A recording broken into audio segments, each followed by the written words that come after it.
Welcome to our Middle East briefing program. Today, we have some significant developments to discuss. The Biden administration has officially designated the UAE as a major defense partner, enhancing military cooperation in light of ongoing tensions in the region, particularly with the war in Sudan. This move follows a meeting between President Biden and UAE President Sheikh Mohamed bin Zayed Al Nahyan, where they also touched on humanitarian efforts in Gaza and the need for a two-state solution for Israel and Palestine. In another exciting update, Australia is set to export high-grade phosphate rock to India, marking a significant step in meeting India's soaring fertilizer needs. The initial shipment of 25,000 tons will be leaving at the end of September, showcasing Australia's expanding role in the global fertilizer market.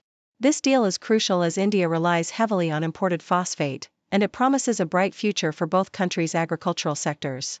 Lastly, on a more concerning note, a U.S. intelligence official revealed that Russia is leading the charge in generating AI content to influence the upcoming U.S. presidential election. This strategy aims to bolster Republican candidate Donald Trump while undermining his opponent, Kamala Harris. As we delve deeper into these stories, please stay tuned for more detailed insights. Al Jazeera reports that President Joe Biden has officially designated the United Arab Emirates, UAE, as a major defense partner, a significant move that enhances military cooperation amidst rising tensions in the Middle East. This designation, which only a second country, India, has received, emerged from a meeting between Biden and UAE President Sheikh Mohammed bin Zayed Al Nahyan. The White House emphasized that this partnership would bolster defense collaboration across the Middle East, East Africa, and the Indian Ocean, allowing for unprecedented joint training and military exercises. Despite the backdrop of escalating violence in Gaza and the UAE's controversial role in the Sudan conflict, Biden and Al Nahyan reaffirmed their commitment to humanitarian aid and a two-state solution for Israel and Palestine. Australian Broadcasting Corporation highlights Australia's burgeoning role in the global fertilizer market, as it prepares to export high-grade phosphate rock to India for the first time. This shipment is a response to India's increasing agricultural demands, with the country currently relying heavily on imported phosphate. The phosphate, mined in Queensland, is noted for its quality, being low in cadmium, a toxic heavy metal. Robert Menzel, managing director of Centrex, expressed optimism about the potential of the Georgina Basin's phosphate reserves, which have been largely untapped for decades. However, logistical challenges remain, including high operating costs and a delay in connecting to the national electricity market, prompting government support to accelerate development in the region.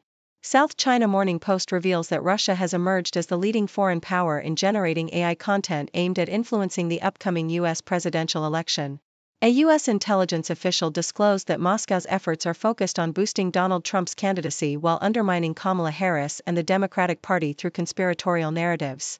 Unlike Russia, China is reportedly using AI to shape global perceptions rather than directly interfere with the election outcome. The official noted that Russian influence operations have employed sophisticated tactics, including AI-enhanced social media accounts to disseminate pro-Kremlin messages. This revelation underscores the evolving landscape of digital disinformation and the strategic use of technology in modern electoral politics.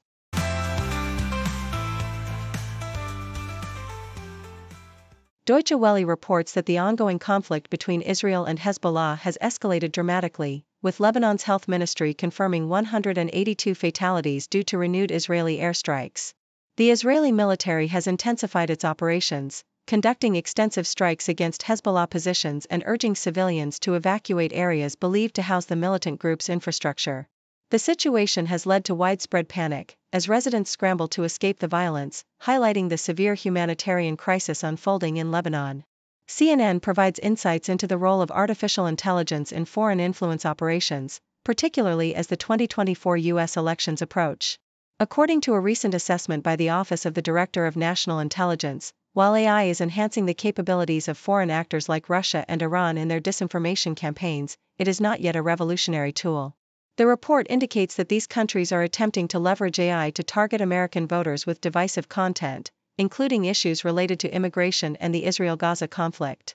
However, U.S. intelligence officials believe that foreign operatives are still lagging in their ability to effectively utilize AI, relying instead on traditional influence tactics to sway public opinion.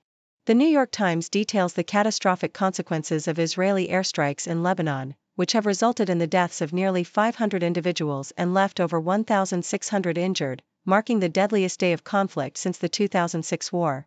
As Israeli fighter jets targeted Hezbollah locations, the militant group retaliated with rocket fire into Israel, leading to a tense exchange of attacks. The airstrikes have caused widespread fear among Lebanese civilians, prompting mass evacuations from southern regions and significant disruptions to daily life.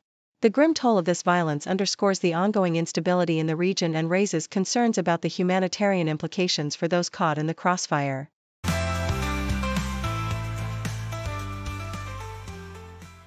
Yahoo US reports that the ongoing conflict between Israel and Hezbollah has escalated dramatically, with Israeli airstrikes on Lebanon resulting in over 490 casualties, marking the deadliest day since the 2006 war.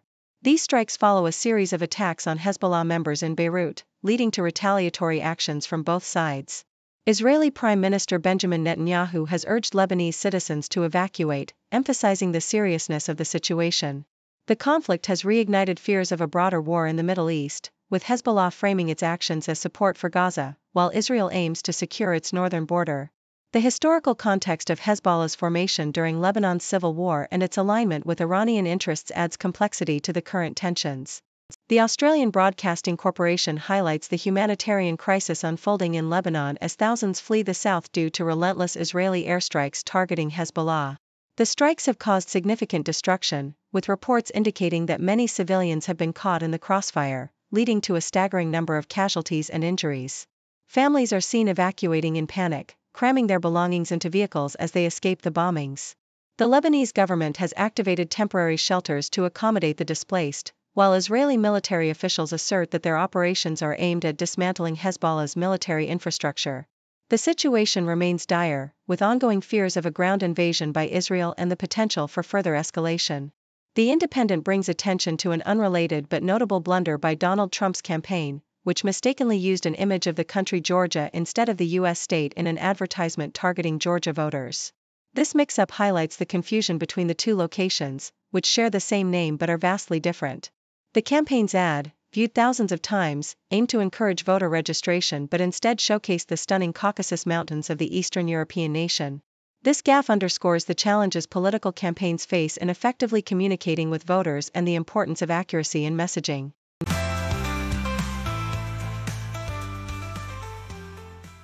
BBC Telegram has announced a significant policy shift, stating it will now provide user IP addresses and phone numbers to authorities with valid legal requests, a move aimed at discouraging criminal activity on the platform, according to CEO Pavel Durov. This change comes after Durov's recent detention in France, where he faced charges related to enabling criminal activities, including child exploitation and drug trafficking, which he denies. Critics argue that Telegram has become a haven for illegal content, with its large group capacities contributing to the spread of misinformation and extremist material. The announcement has raised concerns about the platform's commitment to free speech, particularly among political dissidents in repressive regimes, as experts question whether Telegram will comply with demands from such governments. While Telegram claims to have implemented a dedicated team using AI to moderate content, experts like Daphne Keller express skepticism about whether these measures will meet legal requirements, suggesting that the changes may fall short of what law enforcement agencies expect. Thank you for tuning in. The content above showcases the latest briefing reports and analytical synopses, thoughtfully curated by the 6Do team.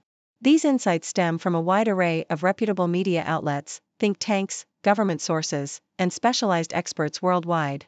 We encourage you to explore these sources for a comprehensive perspective. Keep in mind that while the content may not always align with the official standpoint of 6Do Brief, it's not meant to be taken as absolute directives for decision-making. Comprising seasoned media professionals, learned scholars, and accomplished scientists, the 6Do team embodies a trailblazing, fully independent media entity. To customize 6Do Brief to meet your professional needs, you have the option to subscribe to a diverse array of briefings on our website, 6dobrief.com. Regardless of your location, you can conveniently receive 6Do Brief via email. Scrolling through the headlines, another crazy day.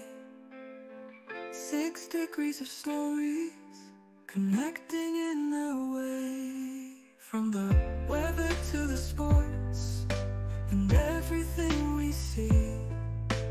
People making news on TV screens for free. 6 degree world, where the news comes in a whirl. Every story ties together like a ribbon in a twirl.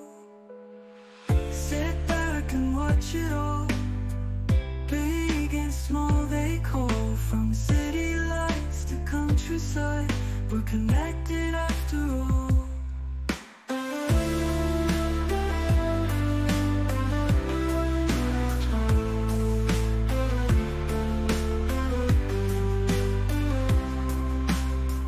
A laugh, a cry, a sigh, news is flying high.